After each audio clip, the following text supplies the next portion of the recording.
Saketh friend phone చేస్తాడు. Saketh speaker on చేసి మాట్లాడుతూ ఉంటాడు. ఇక పార్టీలో ఫుడ్ ఐటమ్స్ గురించి మాట్లాడుకుంటూ ఉంటారు. బిర్యానీ చాలా బాగుంది, ఇక మటన్ కర్రీ చాలా బాగుంది అని మాట్లాడుతూ ఉంటే మైథిలికి అప్పటికే ఆకలి వేస్తుండడం వల్ల నోరు ఊరుతూ ఉంటుంది. చాలా నీరసంగా అయిపోతుంది. ఇక సాకేత్ అయితే నువ్వేమీ తినలేదా అని అంటే ఇప్పటి వరకు పనిష్మెంట్ చేస్తూ ఉన్నాను. ఎక్కడ తింటాను సార్, నాకు అంత టైం ఏముంది, నాకు చాలా ఆకలిగా ఉంది. మీరేమో ఫుడ్ గురించి మాట్లాడుకుంటుంటే ఇంకా ఆకలి ఎక్కువైపోతుంది అని అంటే ఇక సాకేత్ అక్కడే ఉన్న టిఫిన్ బండి దగ్గర కారు ఆపుతాడు. ఇక ఏం తింటావు అని అడిగితే ప్లేన్ దోశ చెప్తుంది.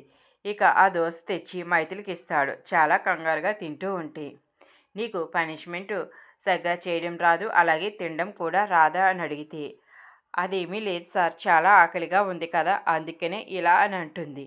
ఇక సాకేత్ గురించి మైథిలి అయితే ఈ దుష్టుడు నేను అనుకున్నంత చెడ్డవాడు కాదు, కొన్ని మంచి లక్షణాలు ఉన్నాయి అని అనుకుంటుంది. సాకేత్ తినడం పూర్తయింది కదా, ఇప్పుడైనా థ్యాంక్స్ చెప్తుందేమో అని మనసులో అనుకుంటాడు. ఇక మైథిలి ఏంటి థ్యాంక్స్ కోసం ఎదురు చూస్తున్నారా, నేనైతే థ్యాంక్స్ చెప్పను. మీరు పనిష్మెంట్ ఇవ్వకపోతే నేను ఇంటికి తొందరగా వెళ్ళేదాన్ని, త్వరగా తిని పడుకునేదాన్ని. ఇదంతా మీ వల్లనే అని అంటుంది. చచ, నేనేమి థ్యాంక్స్ గురించి అనుకోవట్లేదు అని అంటాడు. సరే సరే పద ఇక బయలుదేరదాం అని అంటాడు.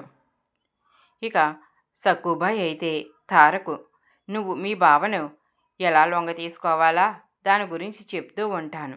ఇప్పుడు మీ బావ రూమ్లో ఉన్నాడు కదా, ఈ కాఫీ పట్టుకెళ్ళి ఇవ్వి అని చెప్తుంది. ఏంటమ్మా, నేను వెళ్ళిన ప్రతిసారి బావ నన్ను చిరాగ్గా చూస్తున్నాడు. ఏంటి తారా, మీ బావ ఎలా చూసినా సరే నువ్వు మీ బావను పెళ్లి చేసుకోవాలంటే ఇక ఇలాంటివన్నీ తప్పవు. ముందు నేను చెప్పినట్టు చెయ్యి అని చెప్తుంది. ఇక తార అయితే కాఫీ తీసుకుని సాకేత్ రూమ్లోకి వెళ్తుంది. ఇక బావా అంటూ పిలుస్తుంది. ఏంటి చెప్పు తారా అని అంటాడు. బావా కాఫీ అని ఇస్తుంది. ఇక ఆ కాఫీ తీసుకుని సాకేత్ కాఫీ తాగుతూ ఉంటే తార ఇక మెలికలు తిరిగిపోతూ ఉంటుంది. సాకేత్ ఏంటి నీకేమైనా ఒంట్లో బాగోలేదా అని అంటే ఏంటి బావా అలా అంటున్నావు, నేను బాగానే ఉన్నాను అని అంటుంది. మరి ఎందుకు ఏదో రోగం వచ్చినట్లుగా అలా మెలికలు తిరిగిపోతున్నావు అని అంటే అదేం లేదు బావా అని అంటుంది. సరే నేను కాఫీ తాగేస్తాను, ఇదిగో కప్పు పట్టుకెళ్ళు, నాకు చాలా వర్క్ ఉంది, నువ్వు బయటకు వెళ్ళు అని అంటాడు. ఇక తార అయితే సాకేత్ రూమ్ నుంచి బయటకు వస్తుంది. సక్కుబాయ్ ఏంటి అప్పుడే వచ్చేసావు అంటే బావకి వర్క్ ఉందంటమ్మా, కాఫీ తాగేసి కప్పు ఇచ్చేసి నన్ను వెళ్ళిపోమన్నాడు అని చెప్తుంది. వెళ్ళిపోమంటే వచ్చేస్తావేంటే అని అడుగుతుంది. మరి ఏం చేయను అని అంటుంది. సాకేత్ ఫోన్ మాట్లాడుకుంటూ ఉంటే ఇక చందన వచ్చి వెనక నుంచి హక్ చేసుకుంటుంది. ఏ చందన వదులు అని అంటే బొద్దింక బావా బొద్దింక అని అంటుంది.